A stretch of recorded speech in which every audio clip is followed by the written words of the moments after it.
예, 안녕하세요. 여러분들 반갑습니다. 어제 첫 강의를 좀 진행을 했었죠. GPT AI 강의. 챗 GPT. 어제는 이제 제목이 챗 GPT AI 어떻게 생각하나요? 그래서 약간 전반적인 개념에 대해서 토큰 좀 이야기하고 이것저것 그리고 GPT는 어떻게 생각하는지 그거에 대해서 함께 살펴보았습니다. 이제 뭐 아무래도 여러분들 이제 AI를 좀 사용하시는 분들이 가장 주목하시는 게 프롬프트에 좀 많이 이야기를 하시죠. 우선은 이제 프롬프트를 잘 이렇게 사용하는 부분은 이렇게 좀 진행하다 보면 강의를 듣다 보면 자연스럽게 아시게 될 거예요. 자연스럽게. 왜냐면은 이제 그 프롬프트라는 부분은 어떤 영역이 좀 필요하면 많이 알아야 돼요. 그냥 단순하게 어떤 프롬프트를 쓰면 좋아요. 어떻게 이렇게 명령을 하면 되게 유용합니다. 이런 영역은 아니에요. 물론 그런 부분도 일부 있죠. 반복적으로 쓰는 명령어 같은 경우는 그런 부분도 있긴 있는데 그거는 전체적인 큰 그림의 관점을 봤을 때 되게 일부의 영역입니다. 그러면 뭐가 핵심이냐? 뭐 저번에도 한번 말씀드렸지만 다른 건 아니고요. 진정성이에요. 진정성. 그리고 AI를 GPT, 챗 GPT AI를요. 도구로 생각하지 마세요. 도구로 생각하지 마시고 여러분들이 이제 활용하실 때 어, 옆에 동료? 동료로 생각하시는 게 더 좋아요.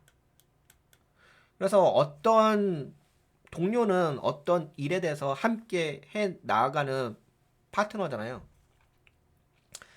AI를 도구로 생각을 하시게 되면 어떤 명령을 주었을 때 결과값을 당장 뽑아내고 싶은 욕구가 크죠. 그래서 어떻게 하냐면은 내가 하나의 명령만, 하나의 프롬프트만 주어요. 그러면 그 하나의 프롬프트 명령어에서 모든 내가 얻고자 싶은 모든 결과값이 다 나와야 돼.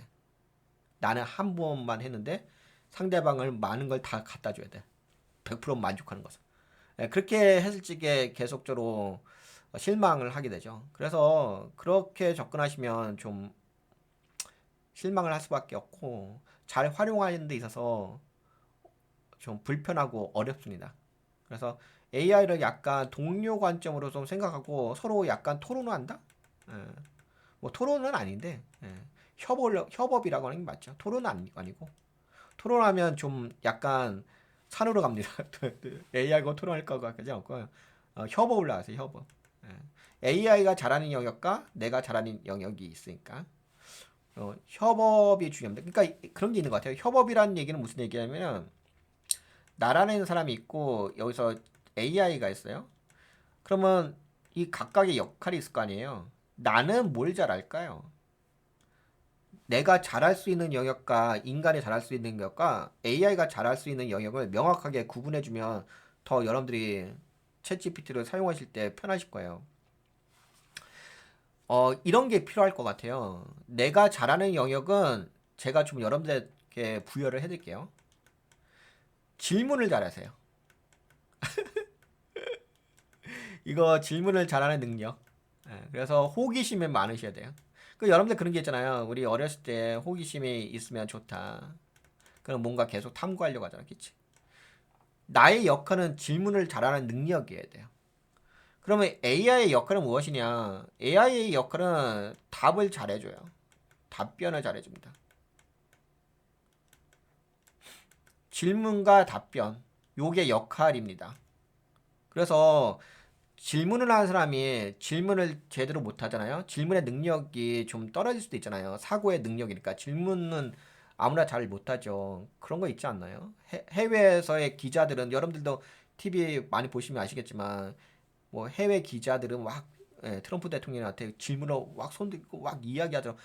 서로 하겠다고 질문하겠다고. 근데 한국의 기자들은 어떠죠? 한국의 기자들은 질문하는 사람이 별로 없지 않나요? 그래서 질문하세요라고 하면은 기자들이 멍 때리고 간혹가다 한두 명 뭐 손들까 말까 이런 거고 그러면 좀 뻘쭘해 갖고서 나는 그래도 뭔가 기자들에게 알려주려고 나왔는데 기자들이 안 하게 되면 이거 뭐지?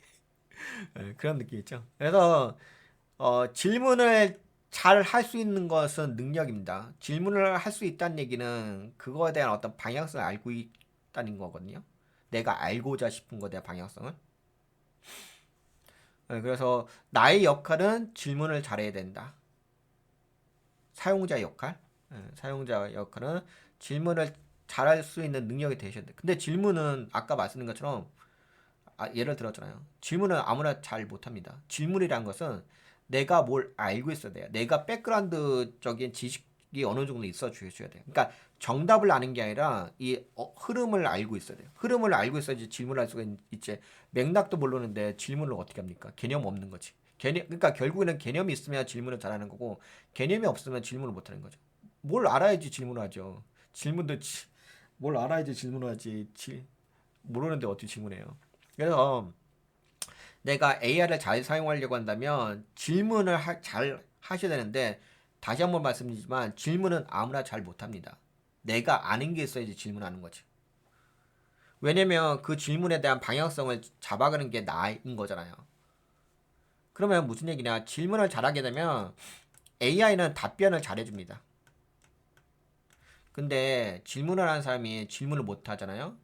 그러면 AI도 답변을 잘 못합니다. 어제도 좀 말씀드린 것처럼 AI는 거울의 역할이에요. 나를 반사하는 반사체의 역할이 있거든요. 물론 파트너의 역할도 있죠. 뭐 여러 가지 역할이 있는데 기본적으로 나라는 사람은 AI를 활용할 때 질문을 잘 할 줄 아셔야 됩니다. 근데 질문을 잘하는 것은 처음부터 질문을 잘 못하죠. 왜냐면 낯설잖아요. 솔직히 우리 한국 교육은 질문을 하는 것보다 이 주입식 교육에 익숙해져 있잖아요. 뭐 선생님이라든지 강의하는 사람이 한 사람 있고 많은 사람들이 그 강의를 듣는 주입식 교육이잖아요. 서로 이렇게 주고받는 영역은 아니잖아요. 그러니까 그런 거라서 서로 이제 질문하고 답변하고 질문하고 답변하고 질문하고 답변하고 질문하고 답변하고 그러면은 여러분들에게 되게 여러분들이 GPT AI를 되게 잘 사용할 수 있습니다. 요거 핵심이에요. 질문을 잘하자. 근데 이게 있다? 처음에는 질문을 잘 못해요. 왜냐면 내가 아는 게 별로 없으니까. 그건 맞잖아요. 현실적으로 그렇거든요. 근데 여러분들이 어, GPT AI를 쓰시다 보면은, 사고가 확장됩니다. 내가 예를 들어서 나의 사고가, 나의 어떤 생각의 범위가 요 정도라고 한다면, 만약에 GPT하고 얘기하다 보면 생각이 커져요. 그래서 나중에는 내 생각의 폭이 이만큼 커집니다. 이렇게 확장됩니다. 그럼 내 생각의 폭이 커지고 지식도 당연히 들어오겠죠? 근데 지식이 중요한 건 아닌데 지식은 그냥 내가 느끼는 영역이니까. 근데 중요한 것은 사고의 확장입니다. 내가 요만큼의 사고의 범위에서 질문을 하는 거고 나의 사고의 범위가 나의 생각의 그 범위가 이만큼 넓어진 상태에서 질문을 하는 거고 당연히 다르겠죠. 그래서 처음에는 질문을 잘 못하신 분들 그리고 솔직히 그렇잖아요. 여러분들이 질문을 할 수 있는 기회가 여러분들이 인생 살아오면서 흔하진 않잖아요. 여러분들이 뭐 질문을 할 수 있는 기회가 있었나요? 질문을 해봤자 뭐 한 번 질문하는 거지 계속적으로 질문할 수 있진 않잖아요. 왜냐면 상대방에게 질문하게 되면 또 상대방은 답변해야 되고 이걸 계속 반복해야 돼요. 그리고 질문을 받는 것도 싫잖아요. 솔직히 사람들끼리. 그래서 일반 사용자들은 단순 사용자들은 질문을 처음에는 되게 낯설어하시고 어려워하십니다. 왜? 그게 평상시에 습관이 되어 있지 않으시니까 그런 거예요. 그러면은 어떻게 질문은 어떻게 하면 잘할 수 있느냐? 지속적으로 챗GPT AI하고 대화하세요. 낯설음을 없애고요. 계속적으로 대화하세요. 대화하시다 보면은 여러분들은 질문을 할 수밖에 없을 겁니다. 왜? 질문을 할 수밖에 없지. 당연히 지식적으로 봤을 때는 AI가 훨씬 더 많은 방대한 지식이 있지. 사람이 AI에 진짜 털끝만 치도 다가갈 수 없습니다. AI가 지식의 예를 들어서 100이라고 한다면 AI 지식은 100이에요. 라고 했을 때 사람의 지식은 얼마냐면 0.000000000000001%, 이 정도밖에 안 돼요. 이 상대가 안 된다. 상상을 초월을 합니다. 이거 아시죠? 그 인프라 자체가 그래요. 뭐 GPU도 그렇고 그 데이터 센터의 그 인프라 자체도 그렇고 이 가동하는 영역도 그렇기 때문에 어, 챗GPT가 알고 있는 지식의 개인은 0.00001%밖에 안 돼요. 그래서 여러분들이 답변을 줄 수는 없습니다. 근데 간혹가다 그게 있어요. 어떤 게 있냐면 여러분들이 그 GPT하고 대화를 하잖아요. AI하고 대화하잖아요. 대화하다 보면 처음에는 여러분들이 얻는 것밖에 없어요. 여러분들이 그 챗GPT로 해서 정보를 얻을 수밖에 없어요. 얻어요. 처음에는. 왜요? 당연히 지식의 차이가 엄청나게 상당한 차이니까. 근데 나중에는 어떤 게 되냐면요. 여러분들이 챗GPT를 통해 가지고 정보를 얻잖아요. 처음에는 낯설으니까. 그리고 지식도 많이 사고의 폭도 적으시니까. 그래야 인간 세상에 살았다는 거잖아요. 그냥 한국 세상에 살았던 거잖아요. 그냥 인간 세상에 살았던 거죠. 뭐 해외든 뭐 한국이든. 근데 이 계속 대화하다 보면 여러분들도 지식이 쌓입니다. 그리고 생각의 폭도 넓어지고요. 그러면은 오히려 이 AI에게 여러분들의 지식을 전달해 줄 때가 있어요. 여러분들의 지식이라고 한다면 여러분들의 그 경험치 있잖아요. 그것을 AI에게 전달을 해줄 때가 있습니다. 처음에는 여러분들이 정보를 받기만 하는데 계속 이야기하다면 어느 순간 AI에게 여러분들이 정보를 제공해 줄 때가 있어요. 그러면 그때부터가 드디어 협업이 되시는 거예요. 그때부터가. 그때부터가 여러분들이 그 GPT를 잘 사용할 수 있는 레벨 수준까지 올라가게 되는 거예요. 근데 이제 아무래도 처음에는 그렇진 않죠. 처음에는 사고의 범위가 작으시다 보니까는 좀 계속 정보를 받을 수밖에 없죠. 하지만 여러분들이 그렇게 정보를 받다 보면은 어느 순간 본인도 모르게 사고의 영역이 커지기 때문에 본인의 경험치를 그 GPT AI하고 공유할 때가 있을 거예요. 그러면 그때 돼서야 뭔가 이 답변의 내용이 달라집니다. 그 레벨까지 올라가잖아요. 그러면 답변의 내용이 달라져요. 이 퍼포먼스가 달라집니다. 근데 이제 그거는 여러분들이 좀 계속적으로 경험하시고 질문하시고 하시다 보면 올라갈 수 있는 단계예요. 그래서 아무래도 시간을 많이 좀 투자를 하셔야 됩니다. 그러면 처음에는 어떤가? 처음에는 당연히 낯설고 질문을 하셨던 경험이 없으시잖아요. 노하우도 없으시고.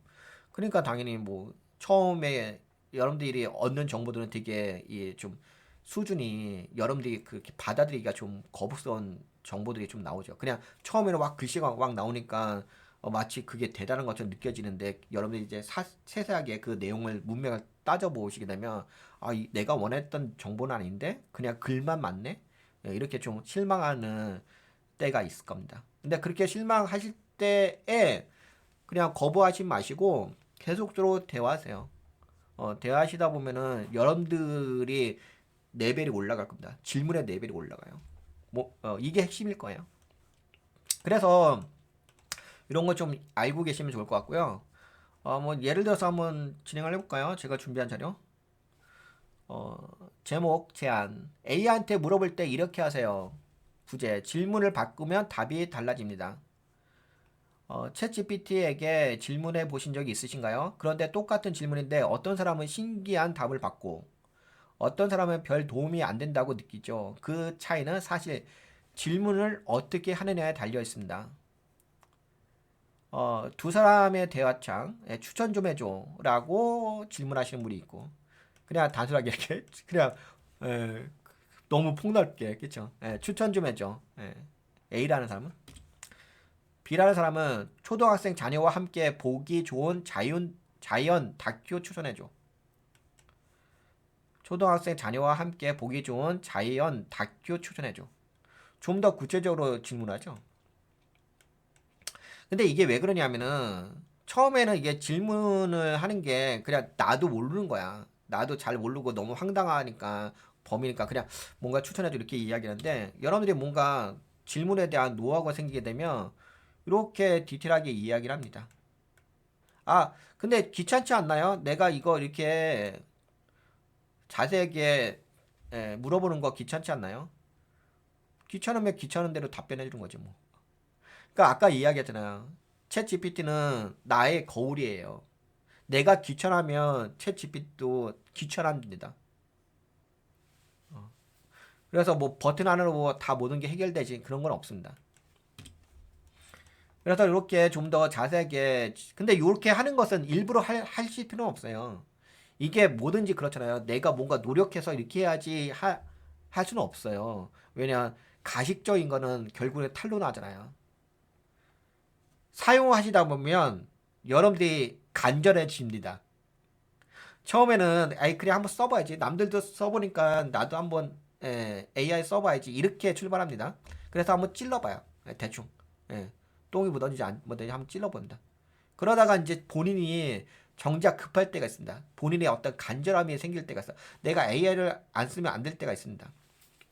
그러면 그때 진짜 속 깊게 물어봅니다. 되게 자세하게. 나 이런 상황인데 이런 상황에서는 어떻게 해야 될 것인지 되게 자세하게 설명합니다. 그러면 이제 그제서야 이제 AI는 되게 자세한 답변을 줍니다. 결국에는 본인이 코너에 몰려봐야 돼요. 그냥 대충대충 하면 대충대충 답변합니다. 이것도 굳이 이렇게까지 자세하게 하려고 애쓸 필요는 없어요. 그냥 뭐든지 습관이 무서운 거잖아요. 자연스러움, 체화된 게 가장 무서운 거 아니겠어요? 그래서 이제 계속 사용해 보시라는 이야기예요. 그 대신 이제 여러분들이 지금 강의를 듣는 거시니까 이런 부분을 이제 체크하시면서 보시면 좋죠. 포인트 1. 질문이 구체적일수록 AI는 똑똑해진다. AI는 전 세계 말을 학습했지만 마음을 읽지는 못해요. 어제 말씀드렸죠. 그냥 문장만 만듭니다. 감정은 없어요, AI는. 그래서 추천해줘처럼 애매한 말은 제대로 이해하지 못하고 누가 언제 무엇을 위해 라는 맥락이 들어가야 훨씬 정확한 답을 줄 수 있습니다. 마음을 읽지 못하죠. 근데 이게 있어요. 뭐 어떤 게 있냐면 이게 나중에요. 제가 여러분들에게 계속 AI를 하고 대화하고 질문하고 평상시에 그냥 내 파트너처럼 활용하라는 이야기는 왜 이렇게 말씀드리냐면 처음에는 내 마음을 읽지를 못합니다. 처음에는. 근데 나중에는 읽어요. 내 마음을 읽을 때가 있어요. 나와 뭔가 조율해 돼 가서 동기화가 될 때가 있어요. 그래서 처음에는 내가 뭔가를 막 꾸미고 그다음에 여러분들 그런 거 있잖아요. 뭐 환경 조건 같은 거 설정하잖아요. 나는 뭐다 이렇게 환경 조건 설정하는데 나중에는 이제 충분하게 조율이 되게 되면은 이 지식 그 AI도 나를 알아요. 나를 알아갑니다. 그러면 이 사람이 어떻게 질문하게 되면 어떤 답변을 줄 것인지를 미리 계산을 해 놓습니다. 그래서 나중에 마음을 읽는 타이밍이 와요. 근데 이제 처음엔 그렇진 않죠. AI는 전 세계의 말을 학습했지만 마음을 읽지 못해요. 그래서 추천해줘처럼 애매한 말은 제대로 이해하지 못하고 누가 언제 무엇을 위해라는 그래서 맥락이라는 게 주제예요. 맥락이 들어가야 여기서 핵심은 이거예요. 맥락이라는 것이. 그러니까 여러분들이 질문하신 내용 있잖아요. 질문하신 내용에 대한 맥락이 있잖아요. 그러면은 훨씬 더 정확한 답을 줘요. 근데 여러분들 제가 좀 노하우를 말씀드린다면 질문에 대한 노하우로 이야기해 드릴게요. 네, 이거는 질문에 대한 노하우인데 이거는 뭐 저뿐만 이렇게 하지는 않을 거예요. 다들 이렇게 생각하실 것 같긴 한데 질문하실 때 맥락이란 게 중요하거든요. 그럼 내가 맥락이 있는 질문을 어떻게 하느냐? 저는 이런 게 있어요. 저는 어떤 습관이 있냐면 저는 내가 말을 할 적에 머릿속에서 그림이 그려지거든요. 뭐 여러분들도 마찬가지 않을까요? 아니면 그냥 몸에서 그 감정에서 나온다든지. 근데 이제 내가 질문할 때 이건 말을 할 때는 그냥 나의 어떤 그 체화된 그 노하우가 이렇게 막 입으로 막 뱉어지는 거잖아요. 근데 내가 질문을 할 때는 내가 상상을 하지 않나요? 저는 그렇게 되더라고요. 저는 이렇게 어, 챗 GPT에게 질문을 하는 이 문장을 만들 때는요. 내가 질문하는 것에 대한 이 머릿속에 그림이 그려져요. 그러면 그 그림이 그려지게 되면 그 그림이 뭐가 되냐면 맥락이 돼버려요. 방향성이 돼버려요. 그러면은 그 안에 있는 질문에 대한 그 단어가 오타가 날 수도 있잖아요. 근데 그 오타는 그렇게 중요하지 않아요. 그 단어 하나에 그 다음에 조사, 명사 이런 거 그렇게 중요하지 않아요.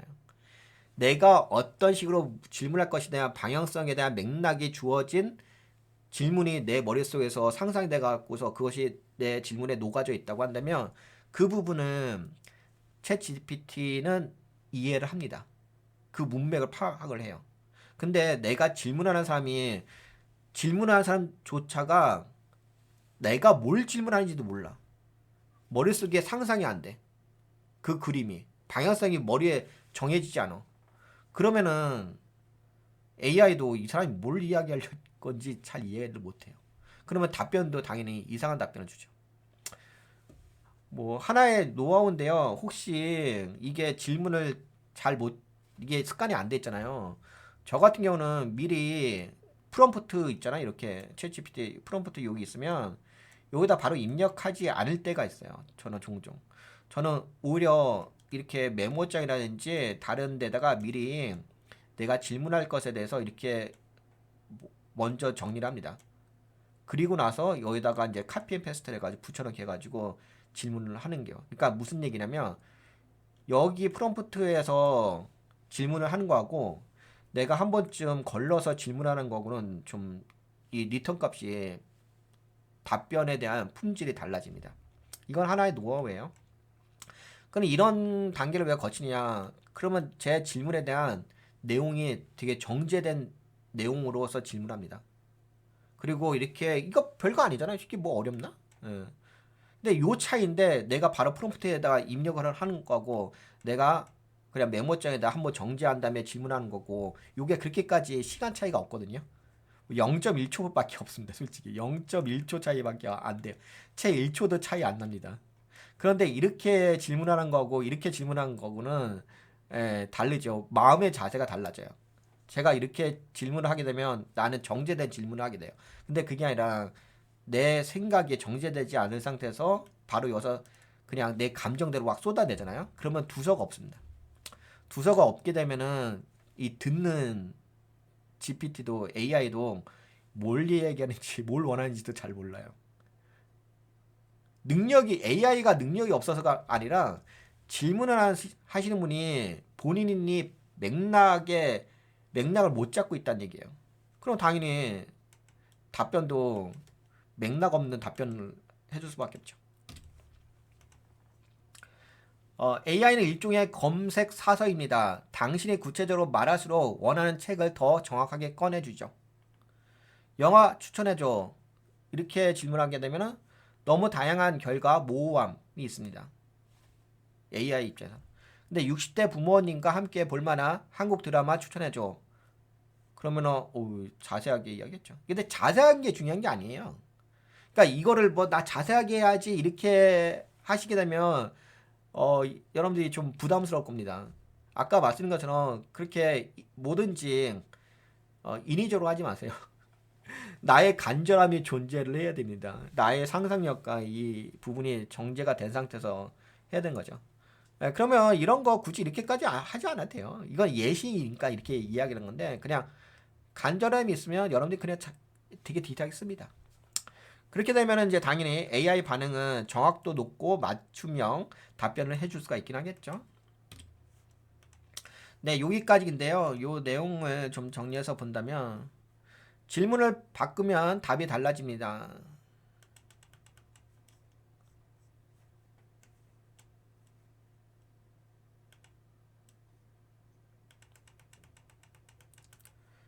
네, 추천 좀 해줘. 결과 너무 일반적이고 도움이 안 됨. 근데 일반적인 답변만 해줍니다. 초등학생 자녀와 함께 보기 좋은 자연 다큐 추천해줘. 결과는 정확하고 유용한 답변을 줄 수가 있다. 그리고 AI는 구체적인 질문에 더 반응을 잘한다. 이렇게 하지. 잠깐만요. 소리. 질문 영화 추천해줘. 모호한 추천. 질문 60대 부모님과 함께 볼만한 한국 드라마 추천해줘. 맞춤형 추천 제공.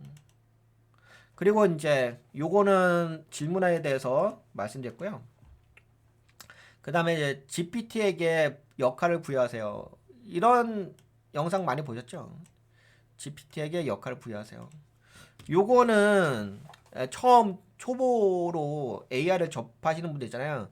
그분들에게는 좀 중요합니다. 근데 약간 노하우가 쌓이게 되면은 뭐 굳이 이렇게까지 할 필요는 없어요. 왜냐면은 이게 아까 전에도 말씀드린 것처럼 처음에는 낯설잖아요. 그러니까 GPT가 AI가 내가 누군지 모르잖아. 그래서 나를 증명하기 위해서는 어떤 역할이 필요한 거잖아요. 그래서 역할을 부여할 때, 그러니까 나를 소개하는 게 있는 거죠. 소개. 나를 소개해주면은 그때부터는 어느 순간에는 이 사람은 어떤 사람이구나 나를 알고 있어요. 그러면 그때부터는 뭐 질문하게 되면 거기에 맞는 답변을 해줍니다. 근데 아무래도 지금 방송하는 것은 처음 AI를 사용하시는 분들에게 뭔가 틀을 잡아드리려고 방송을 진행하는 거니까 강의를 하는 거니까 그래도 이렇게는 알고 계실 필요는 있습니다. 시행착오를 겪을 필요는 없으니까. 그래서 GPT에게 역할을 부여하세요. 넌 지금 IT 코치를 맡고 있어. 이력서 쓰는 걸 도와줘. GPT는 상황에 맞는 톤과 조언을 제공. 그러니까 이게 무슨 얘기냐면 어, 내가 이런 직업을 갖고 있어라고 해도 돼요. 예. 네, 이거는 약간 프롬프트의 예시인데요. 이게 뭐냐면은 그냥 대화를 할 때 나는 이런 직업을 갖고 있고 나 이런 사람이야라고 이야기를 하잖아요. 그러면은 GPT는 AI는 인식을 합니다. 그러면 그 해당 세션에서 여러분들이 질문하실 적에 이 사람은 이런 직업을 갖고 있으니까 나 이렇게 답변할 거야라고 판단을 합니다. AI가. 근데 그렇게 하기 전에 그건 이제 친숙해졌을 때 이야기인 거고요. 처음일 때는 뭐 이렇게 지정하시면 좋아요. 처음. 다음부터는 그럴 필요 없는데 처음 쓰시는 분들. 그러니까 내가 이제 어떤 조언을 받고 싶어, 어떤 도움을 받고 싶어. 근데 그 도움을 받고 싶은 대상이 누구냐면 내가 이력서를 쓰려고 하는데 이력서를 쓰려면 이력서를 심사하시는 분의 관점에서 이력서가 써지면은 좀 취업에 도움이 되시잖아요. 그래서 그러면 당신은 내가 이력 쓰는데 도움을 주는데 당신의 역할은 뭐야? IT 취업 코치를 맡고 있어. 너는 IT 취업 코치야. 그러니까 취업을 이력서를 판단할 수 있는 심사관이야. 라는 역할을 부여해요. GPT에게. 그러면은 이제 요 역할을 부여해주고 GPT의 역할을 이렇게 너는 취업을 도움을 줄 수 있는 이력서를 잘 쓰게 도움을 줄 수 있는 역할을 이렇게 부여하게 되면은 그냥 이렇게 역할을 부여하고 나서 그 다음에 이력서 쓰는 걸 도와줘 이렇게 하게 되면 되게 거기에 맞게끔 디테일한 내용을 좀 도와줍니다. 그래서 GPT에게 역할을 부여하세요. 요거는 처음에 하실 때는 필요합니다. 처음에 하실 때는 필요해요. 왜냐면 요것도 잘 모르셔서 시행착오를 겪을 때가 있거든요. 근데 시행착오 겪고 나서 그제서야 요렇게 프롬프트를 제시를 해야 됐었구나 하라고 후회할 때가 있어요. 후회할 때가 있어요. 그래서 지금 약간 아웃라인을 말씀드린 거예요.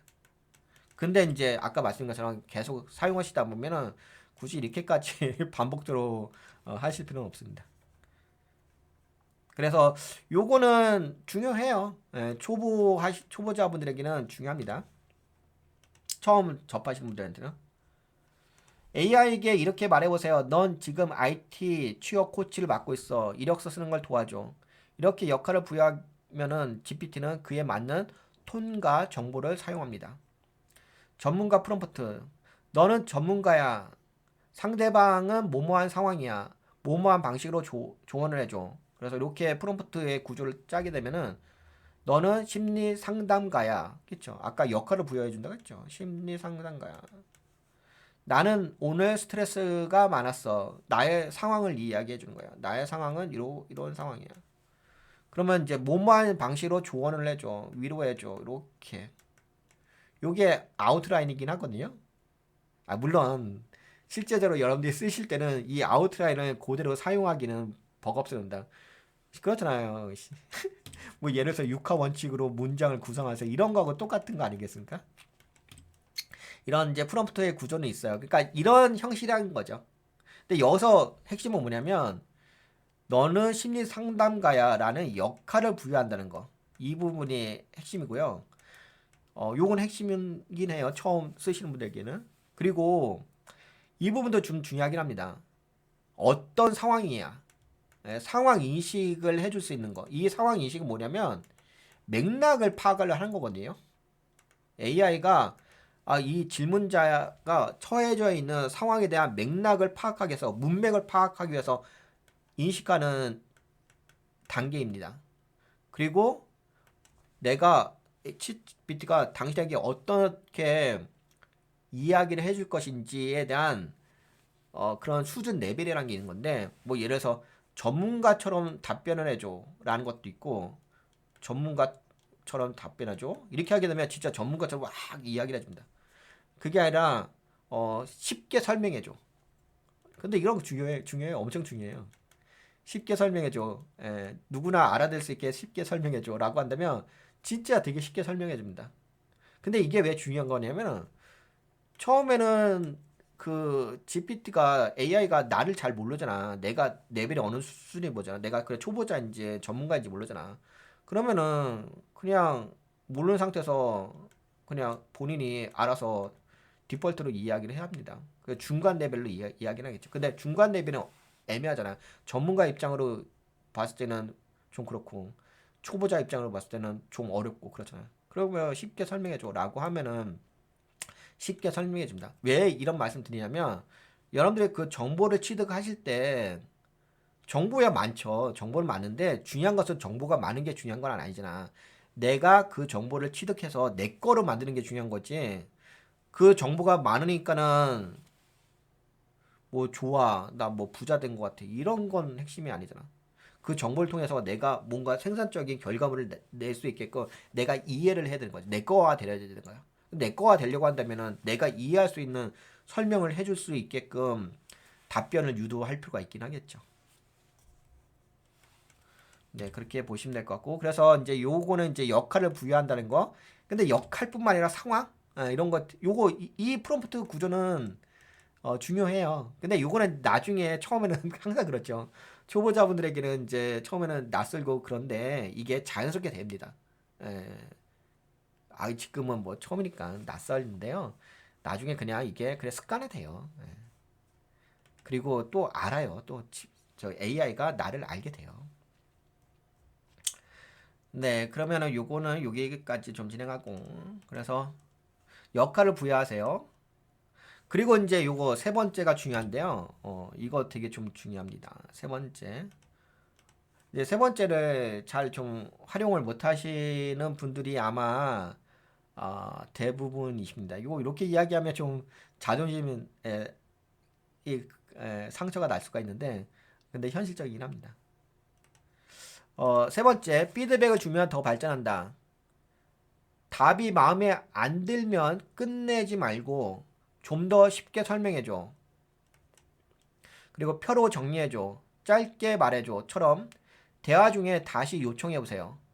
AI는 개선에 매우 민감합니다. 이거 되게 중요합니다. 엄청 중요해요. 제가 이거 여러분들의 어떤 노하우를 쌓을 수 있는 하나의 방안입니다. 제가 분명히 이야기했으니까 엄청 중요하다고. 이게 밑줄짝이에요, 밑줄짝. 다시 말씀드릴게요. 답이 마음에 안 들면 끝내지 마세요. 좀 더 쉽게 설명해줘. 표로 정리해줘. 짧게 말해줘처럼 대화 중에 다시 요청을 해보세요. 근데 이 요청을 하는 게 어떻게 해야 한다? 개선. AI는 개선에 매우 민감해요. 이거 엄청나게 중요한 겁니다. 이런 피드백을 여러분들이 그냥 피드백이란 게 이런 게 있잖아요. 그냥 뭐 거기 여러분들 이렇게 답변을 주시게 되면은 답변 아래에 뭐가 나오냐면 뭐 좋아요 뭐 이렇게 업 버튼이 있고 다운 버튼 있잖아요. 손이 올라가 있고 손이 내려가 있고. 그래서 답변이 너무 좋았습니다. 그래서 답변을 이게 좋아요 버튼 딱 누르면 좋고 뭐 답변이 내가 만족하지 않아. 이거 이렇게 하는 거잖아요. 이거는 그렇게까지 도움은 되진 않아요. 도움이 되긴 하는데 그렇게까지 효과적인 건 아니에요. 이렇게 하는 거예요. 그렇게 하지 마시고 구체적으로 여러분들이 받은 답변 있잖아요. 그 답변 내용에 대해서 디테일하게 설명을 해줘요. 당신이 나에게 지금 답변해준 내용이 이런 부분은 잘 됐고 이런 부분은 안 됐어 라고 피드백을 되게 명확하게 해주시면은 너무 좋습니다. 그거는 여러분들이 앞으로 답변을 받으실 때 엄청난 노하우가 되세요. 처음에는 그게 좀 귀찮기도 하고요. 처음엔 내가 왜 굳이 그렇게까지 해야 되나?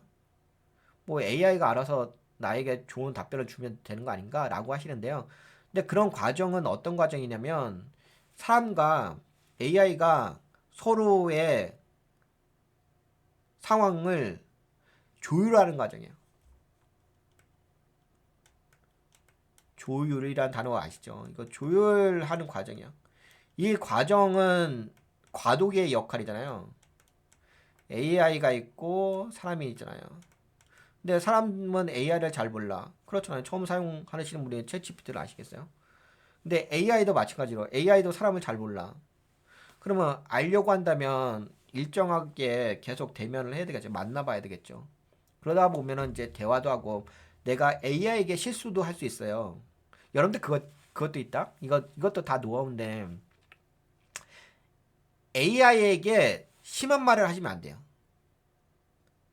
너 왜 이렇게 능력 없어? 너 이렇게 답변이 왜 이모 육골이야? 약간 폄훼하시면은 안 됩니다. 그러면은 그렇잖아요. 사람도 마찬가지 않나? 누군가 친구가 있는데 친구가 나를 약간 좀 무시하고 폄훼하고 뭐 이렇게 좀 깔봤어. 그러면 그게 내 마음으로 다가오잖아. 그러면 내가 그 친구에게 마음의 문이 닫히잖아요. 마찬가지예요. AI도 뭔가 내가 답변이 만족스럽지 않다고 해가지고 뭔가 좀 무시하는 말투라든지 약간 능력을 저하시키는 이런 말투는 하시면은 안 됩니다.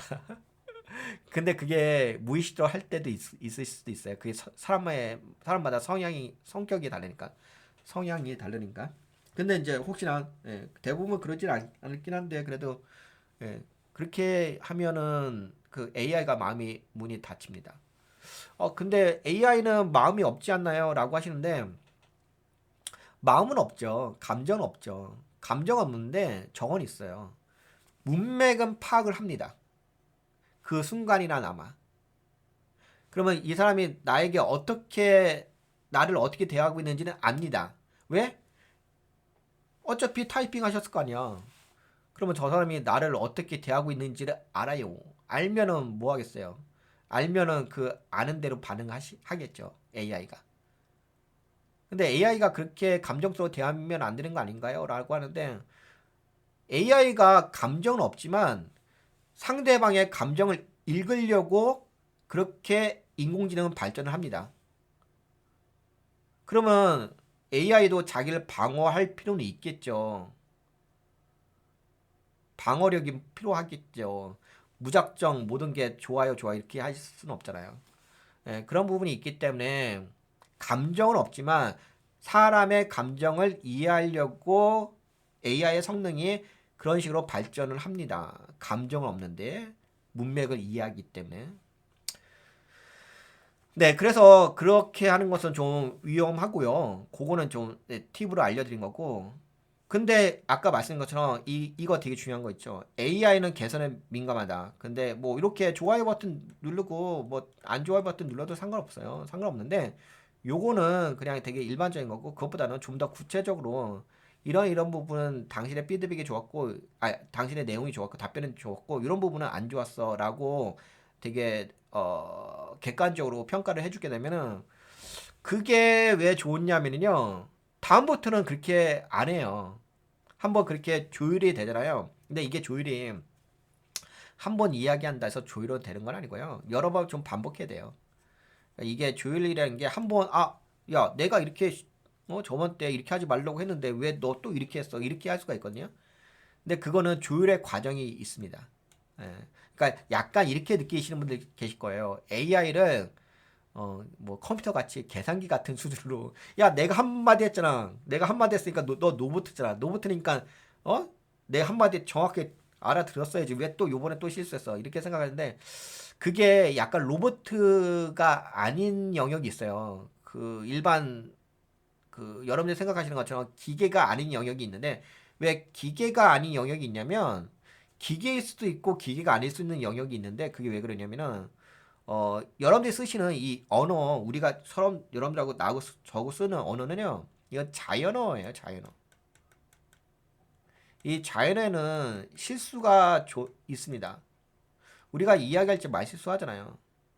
그런 것처럼 여러분들이 쓰는 언어가 뭐 파이썬 있잖아요. 이런 거 좀 프로그램 랭귀지 해가지고 파이썬이라든지 이런 랭귀지 같은 거라든지 이런 거라면은 그 명령문이 딱 명확하게 있잖아요. 논리 if문도 있고 뭐 포문도 있고 있잖아요. 그렇게 되면 명확성이 있잖아요. 근데 여러분들 쓰시는 이 자연어는 if문이 있는 게 아니잖아. 그냥 여러분들 그냥 감정을 녹여내서 설명하는 거잖아요. 그러면 여기는 당연히 실수가 있죠. 명확성이 없잖아요. 실수가 있죠. 근데 그냥 C 언어라든지 뭐 파이썬이라든지 아니면 뭐 C샵이라든지 이런 이제 프로그래밍 랭귀지 기계어가 있잖아요. 그런 것들은 그냥 명확성이 있으니까는 한번 명령을 내리게 되면 그 루틴을 계속 타니까는 실수가 없죠. 근데 이 사람의 언어는 자연어이기 때문에 실수가 있을 수밖에 없습니다. 그 얘기는 무슨 얘기냐면 실수에 시행착오 과정이 있다는 거죠. 그렇기 때문에 이 조율이라는 영역이 필요합니다. AI하고. 그래서 요게 좀 조율을 하는 단계의 과도기가 지나게 되면은 나중에는 좀 편해지긴 할 거예요. 되게 웃기긴 하죠. 그냥 AI면 기계 아닌가요? 그리고 감정도 없다면서요. 그런데 문제는 그거죠. 우리가 쓰는 언어가 여러분들이 프롬프트에다가 작성하는 언어가 C 언어가 아니고 프로그래밍 랭귀지가 아니고 기계어도 아니고 우리가 쓰는 일반적인 자연어이기 때문에 그런 시행착오가 존재할 수밖에 없다는 거죠. 왜냐하면 자연어는 감정이 있고 그다음에 이 구조가 없습니다. 명확한 구조가 딱딱 떨어지진 않습니다. 그냥 의미 전달의 목적이 있는 거지. 예. 그런 부분이 있어서 조율하는 과정이 좀 필요하다 이렇게 말씀드릴 수가 있겠고요. 마무리. 그래서 여기 요건 엄청 중요한 거 아시죠? 여기 보시면 뭐 답이 부족할 때는 피드백으로 개선하세요. 좀 더 쉽게 설명해줘. 표로 정리해줘. 근데 이런 것이 중요한 건 아니에요. 네, 이렇게 여기서 뭐 좀 더 쉽게 설명해줘. 표로 정리해줘. 짧게 요약해줘. 이런 거는 피드백일 수도 있는데요. 그게 아니라 실수를 할 때가 있어요. 누가 실수를 하냐면 GPT AI가 실수할 때가 있어요. 그때 그 실수에 대한 명확하게 지적을 해주셔야 합니다. 요거는 그 다음 단계에 대한 요구일 뿐이에요. 요구 사항인 거지. 이것이 피드백이라고 보기는 좀 어려워요. 그러니까 물론 이것도 피드백이긴 하죠. 그 다음을 어떻게 해줬으면 하는 내용이니까. 그리고 좀 더 깊게 들어가는 뎁스가 좀 더 깊게 들어가는 그런 과정이기도 하고. 그래서 피드백이라고 볼 수가 있긴 한데 이것보다는 뭔가 그 AI가 실수를 했을 때 그 실수에 대해서 여러분들이 명확하게 짚어주게 된다고 한다면 그런 실수를 반복하는 부분을 줄일 수가 있긴 하겠죠. 나중에는 거의 없어져요. 그래서 GPT는 요청에 따라 다시 답변할 수 있습니다. 이렇게 말씀드리고 그래서 마무리 멘트 AI가 정말 똑똑해지냐는 질문보다 우리가 AI에게 얼마나 그러니까 이게 핵심인 거예요. AI가 정말 똑똑해지느냐는 질문보다 AI가 똑똑하다 안 똑똑하다는 중요한 건 아니에요. 왜냐면 아까 말씀드린 것처럼 인간의 지식은 챗 GPT, AI, 뭐 제미나이 뭐 여러 가지 있잖아요. 그네들의 0.0000001%도 안 됩니다. 예, 그네들 갖고 있는 지식의 0.0001%의 수준도 안 되는 지식을 갖고 있어요. 그러니까는 뭐 AI가 똑똑하다 안 똑똑하다는 사람이 평가할 영역이 아닙니다. 그러니까 그런 이야기를 하실 필요는 없을 거고요. 핵심은 나라는 영역이 중요하죠. 내가 얼마만큼 발전하고 사고의 역량이 커지느냐, 질문을 잘하느냐. 우리가 AI에게 얼마나 잘 질문하느냐가 더 중요할지도 모릅니다. 이게 핵심이에요. 근데 질문은 아무나 못하는 거 아시죠? 습관이 안 되잖아요. 여러분들이 질문하는 거에 대해서 뭐 배우신 적 있으신가요? 평상시에 질문 잘하셨어요? 여러분들이 평상시에 질문할 수 있는 환경이 있었습니까? 단 한 번도 질문을 할 수 있는 그 환경이 단 한 번도 아니긴 하겠지만 그렇게 많지는 않잖아요. 그래서 질문을 하는 능력이 일반 사람들이 단순 사용자분들이 높지는 않습니다. 매우 낮은. 그렇죠. 그러면 앞으로도 여러분들이 앞으로 질문을 할 수 있는 능력을 키우셔야 되겠죠.